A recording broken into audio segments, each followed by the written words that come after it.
Welcome back to Wrestle Capsule, and if you're new here, welcome. Glad to have you. Today we're going to be talking about Monday Night Raw, so let's just get into it. So let's talk about this match between the Usos versus Matt Riddle and Elias. No, wait, not Elias, because Elias got freaked up in the back by Solo Sikoa, got sneak attacked in the back, and then the Bloodline, of course, they jump in, but Solo is on a tear, and we're going to talk a little bit about that in a few minutes. Riddle being so messy, he's not Usi at all. He is not Usi. He's the opposite of Usi. For bringing KO in, I thought that was very messy, Matt Riddle. Overall, good match. Felt like it was slightly pointless. I don't even know if this advanced the whole storyline with KO and the Bloodline. I don't feel like it did. Kevin Owens in the end after the match, because the Usos ended up winning because they hit a 1D on Matt Riddle. Like, KO was running after them with a steel chair. So, okay, but what happens after that with them? Does this advance their storyline? But what I really want to talk about is this whole Solo Sikoa thing that happened after the match. Like, Solo Sikoa freaked up Matt Riddle so bad. He even did like a tribute to his late uncle, Omega. Like, he freaked up Riddle so bad. And I don't know if this was a receipt from Riddle earlier in the match, jumping on him from out of the ring. I don't know, but Solo went in, and this even more validates what I was talking about on SmackDown. The SmackDown episode I did, and I uploaded for you guys on Sunday. Like, I really do believe there's something going on, something fishy going on with Solo Sikoa, because he's getting more and more independent. We know him right now on the main roster as the enforcer of the Bloodline, and now he's stepping out on his own. He's distancing himself slowly but surely against the Usos and Sammy Uso. And now he's taking matters into his own hands and freaking up people, freaking up Elias in the back, freaking up Matt Riddle in the ring after the match. Is he trying to tell us something? Is he about to go solo soon? Is he about to officially live up to his name once again? Like, I'm thinking he's gonna break off from the Bloodline. I don't know, but we're gonna see. I'm definitely going to keep my eyes on him and look at the clues. Let us talk about this triple threat match between Bayley, Asuka, and Rhea Ripley. Now, I will say this.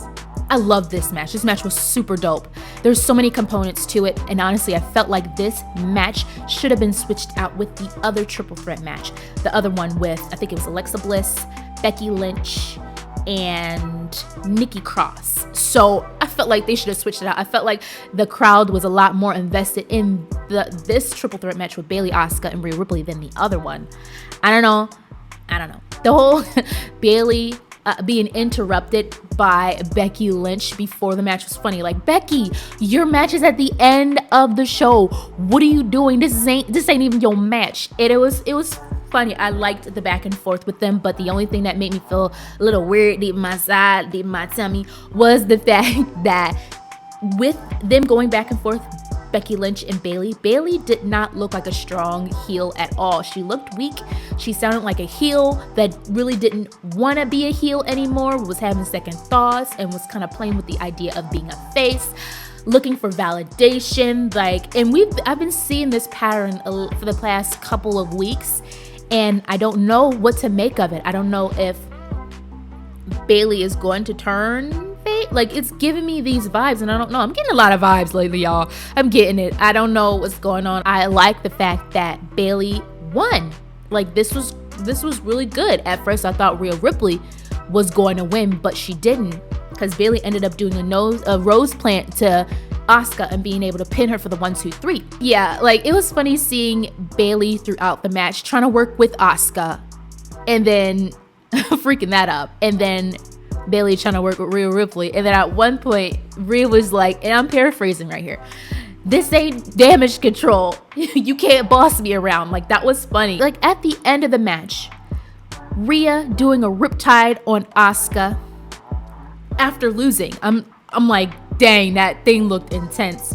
On one side, I'm like, Rhea Ripley still looks like a dominant female in the Raw women's division, which is dope. But on the other side, you see Asuka getting thrown around, getting freaked up, and I'm just like, where is the Asuka? Like, I miss the relentless, crazy Asuka. Like, I don't know. I hope that Triple H has every intention of rebuilding Asuka because it's so needed. I feel like Asuka is just getting pushed back further away from the forefront, and I don't like it. I don't like it at all, and I feel like she deserves better. And I don't know, man. You guys let me know in the comments below what you think. Asuka has been downplayed for so long to the point where you don't even see her as a threat as much anymore, and that is not the business. Yo, this Seth freaking Rollins and Bobby Lashley brawling thing was pretty dope, and I love it because I didn't want this feud to be over because it's so good. Like, just them freaking each other up, the WWE officials and referees coming out to break it up. Like, the United States Championship has been such a hot commodity on the Raw brand. It is so amazing. And when Bobby Lashley speared that producer, oh my God! Oh gosh, man, you do not need to get suspended right now. Like, chill out. So this United States Championship match between champion Austin Theory versus Mustafa Ali. Finally, people are getting behind Ali. He's been booed for the past couple of weeks whenever he comes out. Like, people have not been for him, and now they're starting to get behind him. He's the underdog. I will say this though, that botch hurricanrana that Ali was trying to do on Theory, it didn't work. It was a botchy move, and like, even though the boys ended up recovering from it, it could have been super dangerous if they didn't fix that. So, I mean, I'm glad they were able to bounce back from that. To fix that up, that tornado DDT that Ali did to Theory was super top tier.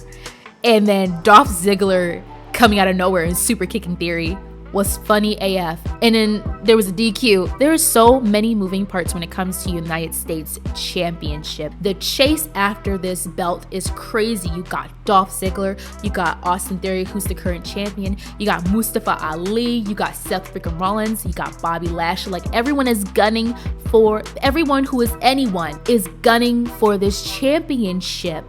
And Raw, and like I said before, like, the United States Championship is looking like a super hot commodity week after week, and this is incredible. You get off from the World Cup from SmackDown to see who is going to be facing Gunther, which is Ricochet.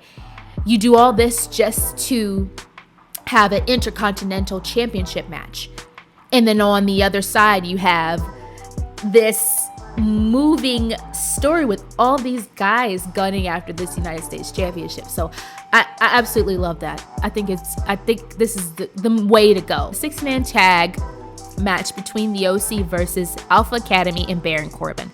I feel like we see Alpha Academy all the time. Alpha Academy has become that tag team, that official tag team to make other tag teams and other just stables in general look good on Raw. That's what I feel like they've become. Overall, this match, I mean, it was nothing to write home about, but I mean, it was very textbook. I don't know, maybe I was expecting AJ Styles to just go off, but I feel like this match was more about Carl Anderson and Luke Gallows getting more wins under their belt, reestablishing themselves as a force to be reckoned with, as a tag team on Monday Night Raw. So, I mean, I get that. AJ Styles is allowing his boys to shine.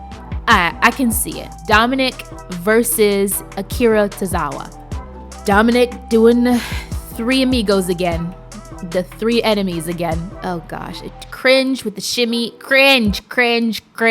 I do have to say this. I am going to give credit where credit's due. That frog splash that Dominik did at the end to pin Tozawa for the 1, 2, 3. I had to say it was one of his best ones that he's done. But he needs to keep wrestling.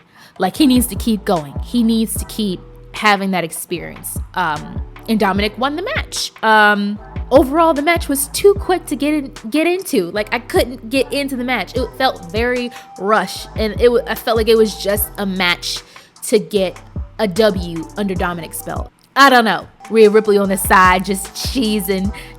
She's just she's just experiencing seeing her man be in the ring, win and being dominant and stuff. And now he's being a man, not a boy. So the main event was the second triple threat match between Nikki Cross, Becky Lynch, and Alexa Bliss. Now, like I said before, this match I felt like should have been swapped out with the first triple threat match. Did this match suck? No. I mean, it was an enjoyable match, but I felt like I was more invested in the first one. Yeah, I could tell that the crowd wasn't into this match as much as they were in the first one, and the first triple threat match had a lot more aggression, more of an aggressive pace. But these women are talented and they're versatile, and I mean, I was expecting a good match, especially with Alexa Bliss and Nikki Cross being in the mix with their history. They're former friends, former women tag team champion partners. Like, I was expecting it to be, and there were definitely spots where Alexa and Nikki were going at it, and I was just like, I hope this feud is being reignited, because this would be a great time to reignite that. Overall, the match wasn't bad. Yo, did you guys see when Alexa Bliss, like, it looked like she was about to do a Sister Abigail on Becky Lynch? Comment below if you saw that, because I saw her have her in that move. She teased the freak out of it, and then Becky was able to get out of it. I was just like, hold on now.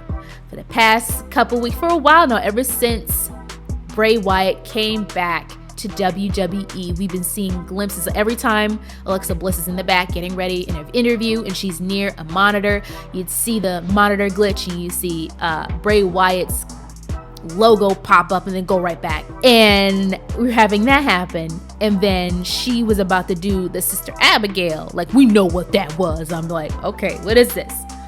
What's going on here? This is happening. Like, what's going on? I'm wondering if Bray Wyatt is going to interfere with the match between Bayley and Alexa Bliss. I don't know. He's being inserted into this thing, so I don't know if he's going to be a factor at all. Is he going to help Alexa Bliss, or if he's going to interfere and freak it up for Alexa Bliss and have Bayley win? Like, I don't know.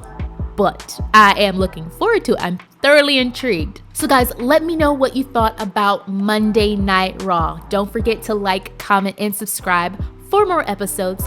Thank you guys so much for watching. Signing off. Bye.